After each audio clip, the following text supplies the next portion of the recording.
Welcome to the deep dive. Our mission is always to try and cut through all the noise, get you the essential stuff. Right. And today, we're tackling something pretty interesting. A phone our sources highlight as a real flagship contender, the Nubia Z80 Ultra. But it seems like it just flew under the radar. Yeah, it's strange, isn't it? Totally. We've got all this analysis saying, look, this thing earns the Ultra name. It's mixing top tech, some really artistic design choices, and the price is pretty aggressive. Mm-hmm. So the big question we're digging into is, if it's that good, why didn't we hear more about it?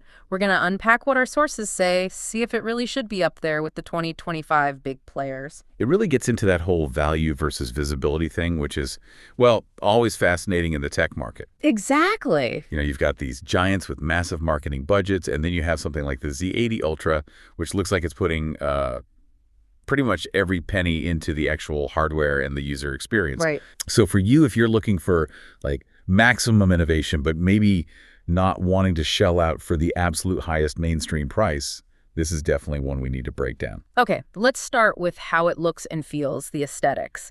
Because, the design seems to be where Nubia really tried some things. Mm-hmm. Sources talk about this philosophy of like luxury, simplicity, and creativity all rolled into one. And you notice right away the camera unit looks different. It's not that big blocky thing we've seen before. Yeah, more seamless. Right. It integrated much more smoothly into the body. Okay. But that creativity part, that really comes through with the specific color option they call Starry Night. Ah, yeah, I saw that, the Van Gogh one. Exactly. It's not just a paint job. The sources get into the details. The glass on the back is actually crafted to mimic Van Gogh's painting, like microtextures, layered glass.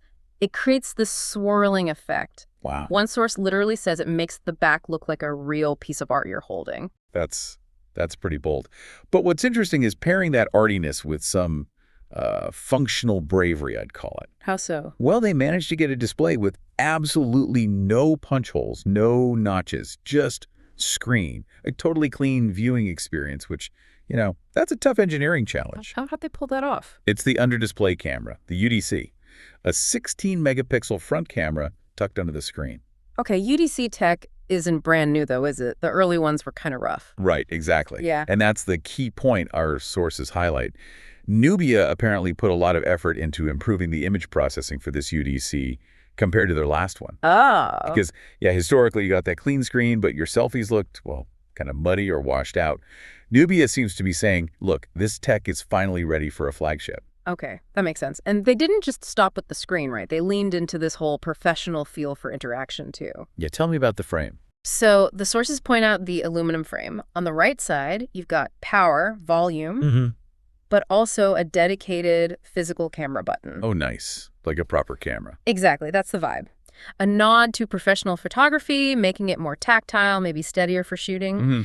And then on the left side, another physical control, a customizable silent mode switch. Okay, I like that. Quick tactile controls. Yeah, suggests they were really thinking about how people actually use the phone day to day, not just how it looks. And wrapping all that up is some serious durability, according to the sources.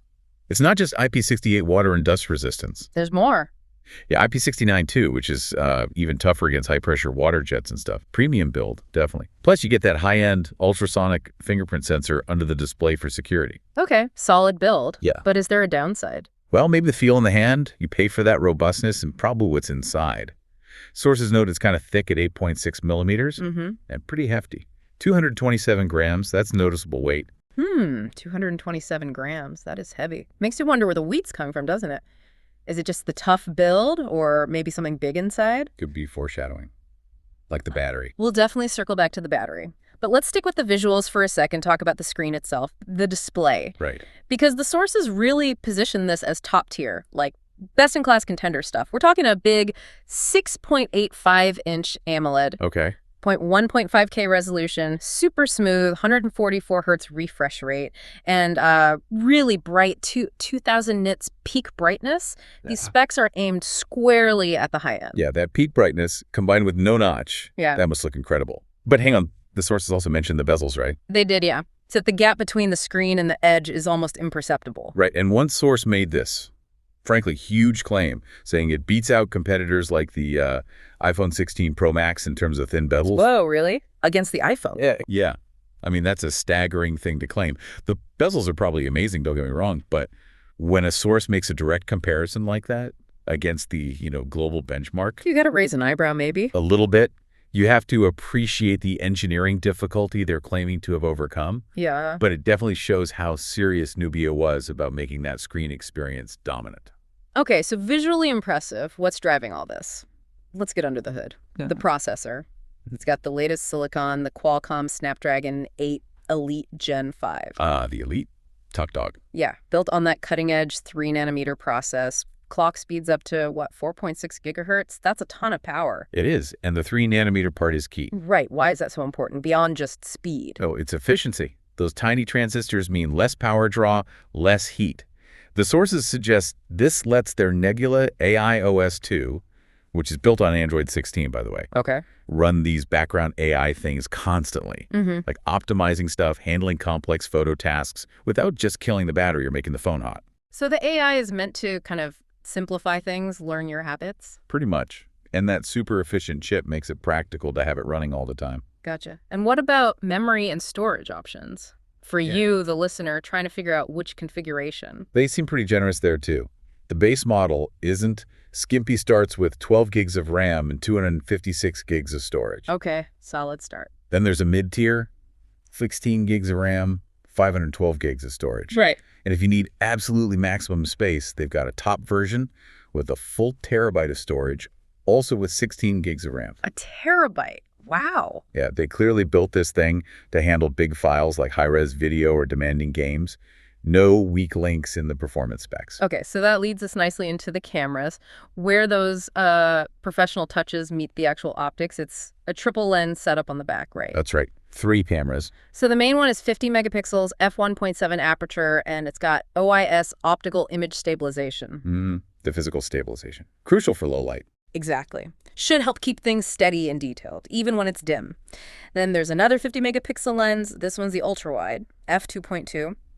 And importantly, it has autofocus. Oh, autofocus on the ultra-wide. That's actually really useful. A lot of flagships still skip that. Yeah. Why is that good? It allows for sharper macro shots, focusing up close, using that wide perspective. Right. Or just more flexibility in general compositions compared to a fixed focus ultra-wide. That makes sense. And the third lens? That's the telephoto. A 64 megapixel periscope lens, f2.5 aperture, giving you 3x optical zoom. Okay, decent setup. And if we bring back that dedicated camera button... Right. That's where it gets interesting. It stops being just a button. It becomes part of the whole experience. How so? The sources say it works like on a DSLR or mirrorless camera. You half-press the button to lock focus, and then you fully press it to take the shot. It's just a more tactile, more reliable way to shoot compared to tapping the screen. It makes the whole thing feel more like a proper camera tool. I like that. Now, remember that weight, 227 grams. Yeah, the hefty feel. Well, I think we might have found the reason. The battery. This is where the Z80 Ultra really goes off script compared to most phones. Okay, how big are we talking? Most flagships top out around, 5,000, maybe 5,500 milliamp hours? Yeah, that's typical. This thing has a 7,200 milliamp silicon carbon battery. 7,000. Wow. Okay, that is massive. That's like 40% bigger than many others. That definitely explains the weight. Definitely. And it's not just big, it's silicon carbon tech, which is supposed to be denser, maybe hold charge longer. Potentially, yeah. Denser energy storage. And the charging.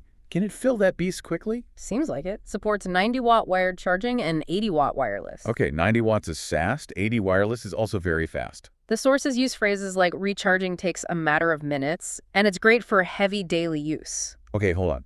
A matter of minutes. For 7,200 milliamp, even at 90 watts, that feels like a bit of marketing hyperbole, maybe. Yeah, you think? I mean, 90 watts is quick, no doubt. But 7,200 milliliter is enormous. Yeah. It's still going to take a fair bit longer than filling up a smaller 5,000 milliliter battery, right? Yeah. Physics still applies. Good point. But what we can say for sure is that combination, the huge capacity, the potentially better silicon carbon tech, plus that fast 90-watt charging, that absolutely translates into a real benefit for you, the user. Like genuine day-and-a-half, maybe even 2-day heavy usage. Right. That battery size is a massive differentiator. Huge. And just to round things out, sources mention good audio too, stereo speakers, and apparently 5 microphones for better noise cancellation during calls or recording. So they really tried to cover all the bases for media consumption and creation. Seems like it. Okay, so we've laid out the specs, the design, the features. All sounds pretty flagship level, maybe even beyond in some areas like the battery. Right. Now let's hit that final piece of the puzzle, the one that might explain everything: the price. The value proposition. This is where it gets really interesting compared to the big names. Okay, so that base model, 12 gigs RAM, 256 storage sources say it starts at just $649. $649, wow, okay. The mid-tier, 16 gigs RAM, 512 storage, goes for $799. And even that top-end version with a full terabyte of storage, only $899. Under $900 for a terabyte and 16 gigs of RAM, plus that huge battery and the latest chip. That's aggressive. Super aggressive. And if you want that special Starry Night art version, the 16512 GB one is $829. Okay, so let's put it all together. You're getting that Snapdragon 8 Elite Gen 5 performance, the advanced cameras, that absolutely enormous 7200 mAh battery. Right. All for literally $100 less than what you'd pay for just the base model from some major competitors. Yeah. And that pricing, I think, is probably the core answer to our original question, isn't it? Why didn't we hear more? How so? Well, if you're selling a phone with all these expensive high-end components, the best chip, massive battery, complex UDC screen at what's basically a mid-tier price. Your profit margin must be tiny. Exactly. Razor thin. And if the margins are that tight, guess what? There's no money left for. Big global marketing campaigns, distribution deals, media blitzes. Precisely. The low price is likely the reason you, the listener, probably never saw a big ad campaign for it next to Samsung or Apple. They seem to have put their budget into the silicon and the battery cells, not onto billboards. That makes a lot of sense. The specs are there, the innovation seems to be there, and the price is definitely aggressive. Maybe too aggressive to fund the marketing needed to compete for attention. So the final question we really want to pose to you, thinking about everything the sources told us: does the Nubia Z80 Ultra, based purely on what it offers and its value, secure a spot among the elite flagships of 2025? Or did that strategic choice hardware over hype basically prevent it from ever truly competing in the public eye? That's a tough one. It really is. This deep dive showed this fascinating blend, didn't it? Real artistic ambition meets hardcore tech specs. Proves that sometimes maybe the best value options are flying just under that mainstream radar, kind of lost without the usual PR fanfare. Yeah, absolutely. And maybe a final thought to leave you with. Think about the specific scenario with the Nubia. You've got this unprecedented battery, the UDC screen, the top chip, all starting at $649, saving you maybe $300, $400, maybe more compared to competitors. Right. Is that price difference, that saving, worth potentially sacrificing things like maybe long-term global software support or easy customer service access that bigger brands offer?